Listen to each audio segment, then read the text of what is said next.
Bon Laurent, ça y est, Littoral spécial Route du Rhum vient de s'achever, on a pu vivre ça en direct. La Route du Rhum déjà, ça représente quoi pour toi? Parce que c'est la 11e édition, c'est l'histoire de la voile quoi.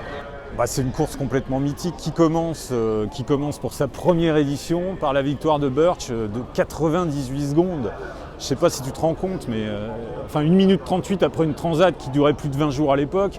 Mais le pauvre Michel Malinowski qui est derrière, c'est affreux pour lui, quoi. Et Mike Birch, il rentre dans la légende comme ça. Et puis, il y a toujours eu des histoires pas possibles sur cette route du Rhum.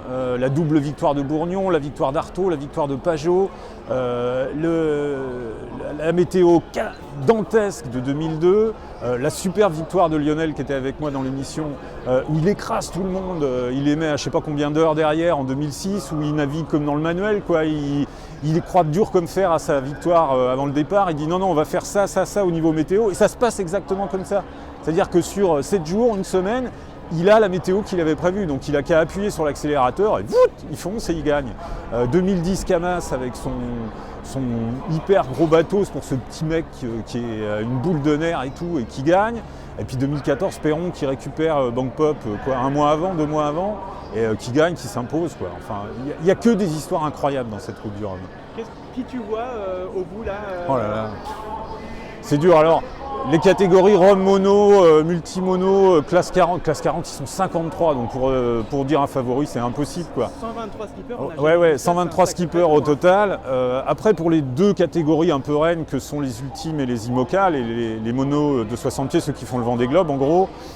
Moi, pour les IMOCA, je vois bien les deux bateaux noirs, ou Alex Thompson ou Jérémy Bayou sur Charal. Hugo Boss ou Charal, les deux bateaux noirs qui sont magnifiques d'ailleurs. Après, derrière, il y a 3 outsiders sérieux, c'est Sam Davis, Yann Eliès et puis Vincent Rioux.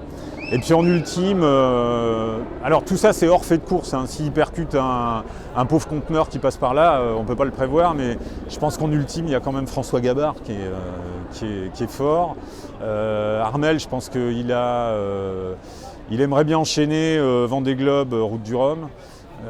Armel Lecléache sur Bank Pop, je sais pas, vraiment c'est dur à dire. Un mec c'est dur, plusieurs, 4-5 oui, mais c'est dur. Peut-être plus facile, allez je te donne 30 secondes pour vendre le replay de Littoral. Qu'est-ce qu'on va voir dans le replay pour ceux qui n'ont pas vu? Dans le replay, vous aurez plein de belles histoires. D'abord, il y a Lionel Lemonchois qui est double vainqueur 2006-2010 qui est resté avec nous pendant toute l'émission pour nous parler de ses souvenirs, de la météo, enfin de plein de choses, quoi. Il y avait Franck Camas, vainqueur en 2010, il y avait Michel Desjoyaux, vainqueur en 2002, il y a Maxime Co, qui est un jeune skipper de 30 ans qui part en classe 40, qui nous parlera un peu de sa peur. Il a la trouille parce qu'il sait que mardi il va dans un baston météo énorme. Il y a Marine Barnerias qui était sur le bateau de Thibaut Vauchel-Camus qui va passer les écluses à ce moment-là.